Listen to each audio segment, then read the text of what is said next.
Hey guys, welcome to San Francisco and welcome to Game Developers Conference. This is the largest gathering of game developers, the guys who make the largest video games in the world. So we got like pretty much everyone with a yellow badge like this. They're a game developer here, so you can guess it's pretty big. So why the interest in gaming? Because there's 2.2 billion gamers in the world. Just look at this clip from E3 I took last year. The number of gamers was rushing up, checking out the newest games. That's a hell lot of people. And if those people can get access to blockchain and crypto, that would be crazy. There's also a lot of money in play here. So $100 billion revenue globally for gaming market. And to put that in perspective, the movie industry is only 50 billion. So double of the movie industry. We're here at GDC to check out all the cool blockchain projects. Let's go take a look. And make sure you watch the entire video because somewhere in this video, there's gonna be a free giveaway QR code. If you scan that QR code with your Enjin wallet, you get some special ERC 1155 items. So this is the Expo floor and it's getting bigger and bigger every year. Pretty much all the big companies are here trying to get game developers on board on their platform. Yeah, people are asking like, how do I attach metadata to an item? Is it all centralized? Are items going to be overpowered in one game and crappy in another game? And it's all game design questions. It was so cool, much different than a year ago even. And in many ways, gaming has always embraced the forefront of technology. So just behind me, that's a Google booth. They showed off cloud gaming this year. And honestly, it actually works really well. Can ruthlessly, savagely kill everyone here.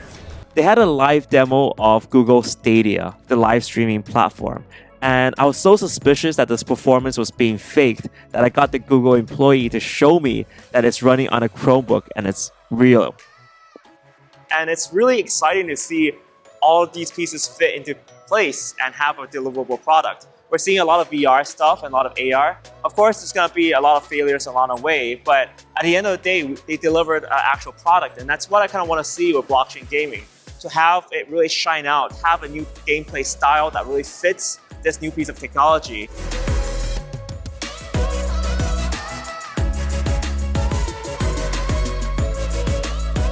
And we really need to ask ourselves a question. With so many gamers, so many game developers, why aren't they picking up? Why aren't they jumping onto the blockchain space? In many ways, this could be summarized in one of the interactions I had here when I just talked to a game developer and she instantly rolled her eyes when I said, oh, I'm interested in blockchain games. Unfortunately, for most of last year, there weren't very good deliverable products in the blockchain space, and coupled with a lot of ICO scams, people didn't really know how to talk about blockchain games and their benefits. This year it's very different. A lot of that noise and dust and those scammy projects that can't deliver anything, that's gone. It's awesome. It's awesome. Like over here, like we have so much going on in the booth, right? Like we have our Unity SDK live, showing it off to people live.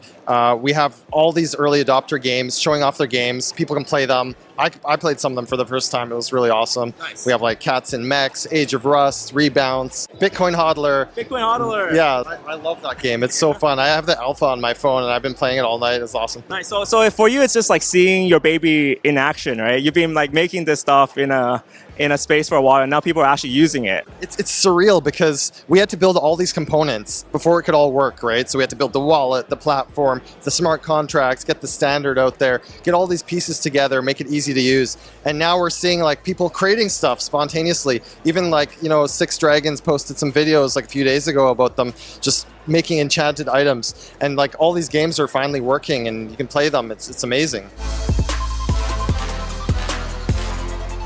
Like the language they have in these terms of services, I feel is very unacceptable. In fact, some language used by these lawyers or whatever, like these companies, I feel like they essentially look down on the user, right? It's weird because, when you have a multiplayer game and there's so much social interaction, each player, essentially, by spending their time, they're actually building on top of the game. Yeah. Right? Like it's not far-fetched to say that, right? Yeah. So, yeah, I guess it makes sense then that players' time put in, right, when they generate rewards, like ones and zeros, right, like they should be able to trade them and take them somewhere else.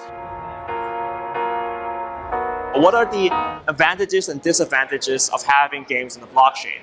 Immediately, what comes to mind is real item ownership. We have this idea of a non-fungible token. And these tokens, you can own them exactly like how you own, say, an ERC20 token. Just basically put that in your wallet, and you have full control over that. Just like how there are exchanges for trading ERC20 tokens, there's also trade platforms for trading non-fungible tokens like Opskins. And recently there's so much excitement for crypto gaming as well. Tron announced a $100 million blockchain gaming fund. Ripple pretty much did the same thing. And during the course of the conference, I saw guys from both Stellar Network and 0x there as well, just attending talks and trying to figure out how to fit into this whole ecosystem. In many ways, a blockchain video game has to be built from the ground up. Think of how CryptoKitties worked. At the essence, it put these kitties and immortalized them on a blockchain. It made use of the fact that the blockchain is forever, and you can even breed cats on the blockchain. These ideas are novel and really not included in any other game that we see today. Another huge advantage of being in crypto is that value transfers are next to nothing and they're cross borders. And that's exactly what we're doing on Plair. We've been designing systems for value transfer between amateur esports enthusiasts to coach each other and create a platform for that.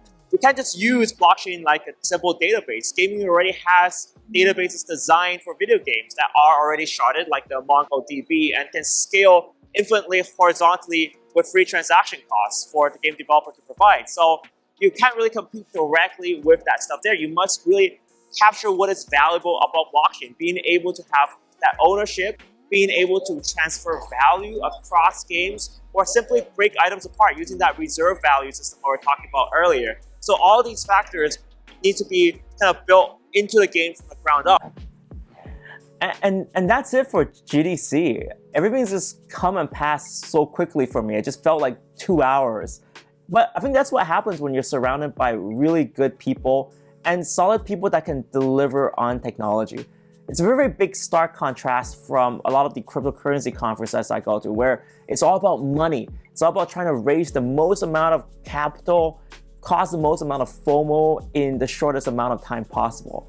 Here in the gaming space, it's very different. And I want to give you guys a big tip as well. So one of the questions I've always asked in this space is, what can you do with blockchain that can't be done elsewhere? This is because a lot of people think that blockchain is a giant database and they just want to port a normal database on the blockchain. But why the hell would you do that? What's the additional advantages? That's not the right question to ask. The real question is, what can you only do on a blockchain? What are the best parts of this project that can not be replicated by any other system? That is what's going to make this better than everything else, because it can't be replicated. And it really bums me out when people don't ask those right questions. Guys, thank you all so much for watching this video. Remember to click that little like button as well if you guys like all the content here. And if you haven't done so, subscribe to this channel. Guys, thank you so much for watching. See you next time.